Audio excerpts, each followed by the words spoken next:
নমস্কার সবাই, আশা করি সবাই ভালো আছেন। আজকে আপনাদের সাথে একটা জিনিস শেয়ার করতে চাই, সেটা হচ্ছে সম্পর্কে জটিলতা, সম্পর্কের মধ্যে বোঝাপড়ার অভাব, যেটার কারণে আজকের ডেটে এত ডিভোর্স, এত ছাড়াছাড়ি, এত বনিবনার অভাব হচ্ছে। আমরা কেউ কাউকে অ্যাকসেপ্ট করতে পারি না। আমরা সবাই চাই আমাদের পার্টনাররা সব দিক দিয়ে পারফেক্ট হবে, কিন্তু আমরা নিজেরা কি সবসময় পারফেক্ট? বা কোনো মানুষ কি পারফেক্ট হয় না, পারফেক্ট বানিয়ে নিতে হয়। এটা নির্ভর করে আমরা কতটা একটা মানুষকে অ্যাকসেপ্ট করছি তার উপর, আমরা কতটা অ্যাকসেপ্ট করতে পারছি তার উপর।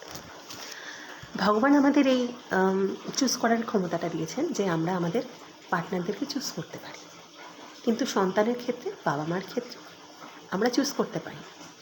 তারা জন্মসূত্রে আমাদের জীবনে আসে। সেখানে কিন্তু দেখুন, আমাদের সন্তানদের ভুল ত্রুটি থাকে, অনেক সময় বাবা মার সাথে সন্তানদের মনের অমিল হয়, কিন্তু সেক্ষেত্রে কিন্তু আমরা মানিয়ে গুছিয়ে নিই বা সন্তানকে শুধরাবার চেষ্টা করি। সন্তানকে কিন্তু রিপ্লেস করি না, বাবা মার রিপ্লেসমেন্ট কিন্তু আমরা করি না। কিন্তু সম্পর্কের ক্ষেত্রে আমরা কত ইজিলি আমরা রিপ্লেস করে দিতে চাই, আমরা ছেড়ে বেরিয়ে যেতে চাই, আমরা ডিভোর্স চাই। ব্রেকআপ খুব ইজি থিং, যে ব্রেক করে দিলাম, চলে গিয়ে নতুন সম্পর্কে চলে গেলাম।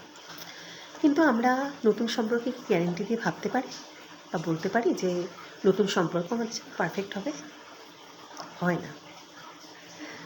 তো আমরা যদি আমাদের সন্তানকে তাদের ভুল ত্রুটিকে মানিয়ে গুছিয়ে নিয়ে বা তাদেরকে শুধরে যদি আমরা নিজেদের মতো করে গড়তে পারি, তাহলে একটা মানুষকে কেন পারি না?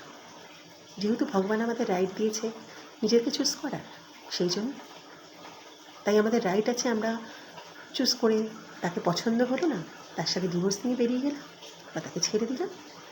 কিন্তু যেই মানুষটা পড়ে থাকে তার কথা কেউ ভাবে?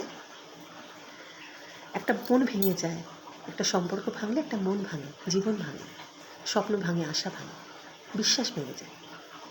নতুন করে আর গড়তে মানুষ পারে না, কারণ মন আর বিশ্বাস এমন একটা জিনিস, সেটা ভেঙে গেলে পরে নতুন করে আর গড়া যায় না। তো আমরা কি পারি না যে আমাদের সন্তান, বাবা মা বা আত্মীয় পরিজনদের, যাদেরকে আমরা রিপ্লেস করতে পারবো না, তাদের ভুল ত্রুটিগুলোকে যখন আমরা চেঞ্জ করতে পারি বা চেঞ্জ করতে চাই বা শুধরোতে পারি, তাহলে কেন একটা পার্টনারের প্রবলেমকে আমরা শুধরোতে চাইব না বা পারবো না? আমরা চাইলেই তো পারি। মেন কথা হচ্ছে অ্যাকসেপ্টেন্স। আমরা কীভাবে অ্যাকসেপ্ট করব, কীভাবে মানিয়ে নেব, একবার ভেবে দেখবেন কথাটা। কারণ ভাঙাটা খুব ইজি, ধরে রাখাটা আসল ব্যাপার। যদি আমার মতের সাথে অমিল হয়, অবশ্যই আমাকে জানাবেন।